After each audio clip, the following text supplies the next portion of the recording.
Salut tout le monde, bienvenue à un nouvel épisode Aller plus loin. Salut Jean. Bonjour Marie, comment allez-vous? Ça va. On a voilà, un petit passage dans la parole à partager avec vous. Et avant, on a un petit témoignage de Noah avec Guillaume à Écouen. Et donc voilà, sans plus tarder, c'est parti. Bonjour Noah. Bonjour Guillaume. Comment ça va? Bien et toi? Très bien, merci. Donc on a Noah, un privilège de l'avoir aujourd'hui à aller plus loin. Merci de nous rendre visite. Mais de rien. Noah, est-ce que tu veux te présenter en quelques mots pour les personnes qui peut-être te connaissent pas? Oui. Donc je me présente, je m'appelle Noah, j'ai 21 ans et je travaille en hôpital dans un service maternité. Très bien. Et du coup, tu vas à quelle église, Noah? Je vais au CCER de Longjumeau avec Maryse, ma fiancée. Très bien. Noah, est-ce que tu pourrais nous partager en quelques mots ton témoignage? Oui Guillaume. Alors je suis né dans une famille chrétienne, même si j'étais pas très proche du Seigneur. Puis j'ai commencé à fréquenter plusieurs camps chrétiens, où là plusieurs personnes m'ont accompagné, m'ont parlé du Seigneur. Et à ce moment-là, j'ai pris la décision de l'accepter dans mon cœur. Excellent, gloire à Dieu. Et Noah, du coup, comment ça s'est passé aussi au niveau de tes années au collège et au lycée? Et est-ce que tu avais un âge en particulier aussi quand tu as commencé à connaître le Seigneur? J'avais 16 ans, je crois. D'accord. Et comme du coup tu étais au lycée? Oui. Comment ça se passait pour toi le quotidien au lycée? Ça allait, c'était très compliqué avec certaines personnes, mais sinon, grâce à l'aide du Seigneur, j'y arrivais à tenir. Ok, merci Noah. Est-ce que tu as un défi en particulier qui peut-être aujourd'hui c'est le cas dans ta vie, c'est un défi pour toi, mais que tu aimerais aussi partager aux personnes qui nous regardent? Oui, donc mon défi à moi, c'est d'ouvrir ma Bible au lieu de regarder mes séries. D'accord. Donc être davantage plongé dans la parole, davantage de temps et du temps de qualité au quotidien, c'est ça? C'est ça. Ok. Merci beaucoup Noah d'être venu, d'avoir partagé un petit peu ce temps avec nous et avec les personnes qui nous regardent. Merci beaucoup.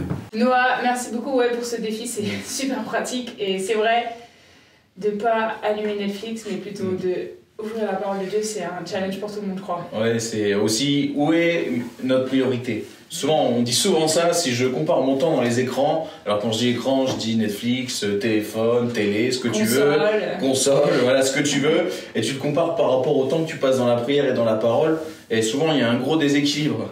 Donc voilà, merci beaucoup Noah, et c'est un défi qui touche tout le monde. C'est vrai. Écoute, moi Marie, aujourd'hui je veux te lire un passage, plutôt un verset qui se trouve dans Romains 10. Verset 17, et qui dit ceci: ainsi, la foi vient de ce qu'on entend, et ce qu'on entend vient de la parole de Christ. Alors toi, Marie, quand je te lis ce verset-là, qu'est-ce qui te marque, on va dire?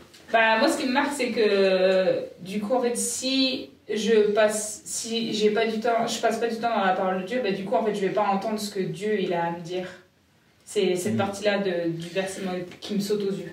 C'est d'où j'entends la parole de Christ. C'est ça, d'où j'entends la parole. D'où vient la parole? La parole, elle vient de la Bible. Ouais. Donc, si je veux entendre la parole, comme tu dis, il faut que je passe dedans. Si je l'entends pas, rien va changer dans ma vie et ça va être plus compliqué, beaucoup plus compliqué, voire même impossible de vivre ma vie chrétienne. Ouais. Mais dans ce contexte-là, on part surtout de la prédication de l'évangile. Et j'ai envie de te retourner, et je pense que là aussi c'est le sens de ce verset, c'est de dire: si moi, et je ne dis pas en ce que je crois, aux autres, aux personnes qui ne croient pas encore, mais d'où ils vont entendre le message de l'évangile? Si c'est pas de moi, si c'est pas de moi qui crois justement et qui a placé ma foi en Jésus-Christ. Et là, je pense que dans ce contexte-là, c'est dans ce sens-là qu'ils veulent aller. Donc il y a même un verset, et même si on continue, et Paul il va dire: quels sont beaux les pieds qui annoncent la bonne nouvelle, que ceux qui marchent et là où ils vont, ils annoncent la bonne nouvelle. Donc ça part de l'importance d'aller annoncer la bonne nouvelle. Mais je voudrais juste qu'on réfléchisse et qu'on regarde ce verset, qu'on parle un petit peu de la foi. Et Marie, je vais te faire chercher un petit peu. Ah ben, t'es déjà à la page. Marie, elle est... comment on dit ça? C'est un devin.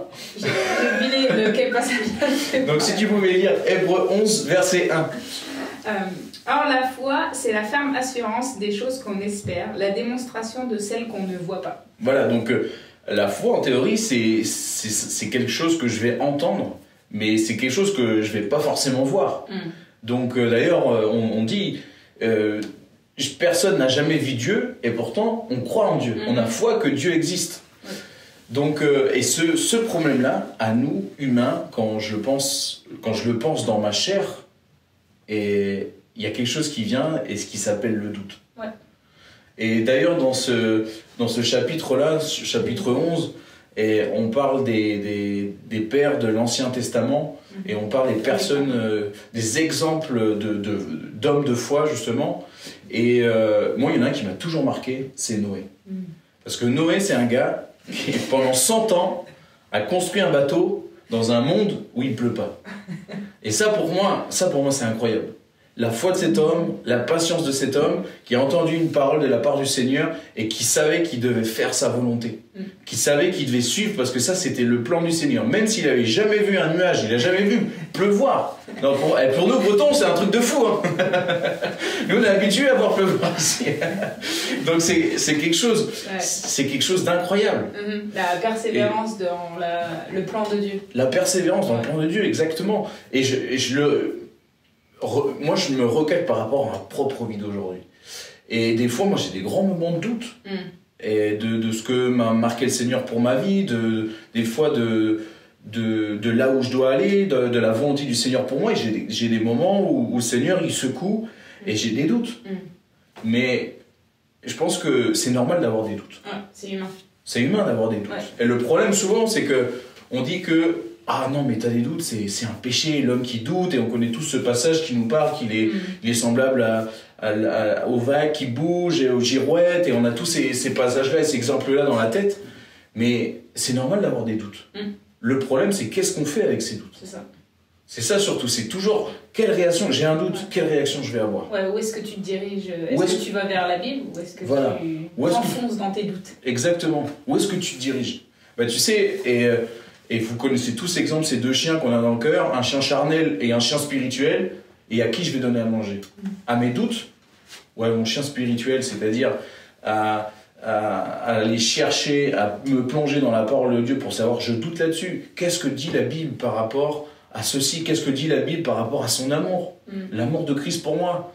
Et qu'est-ce que dit la Bible par rapport à la confiance? Qu'est-ce que dit la Bible par rapport à la patience? Par rapport à toutes ces choses?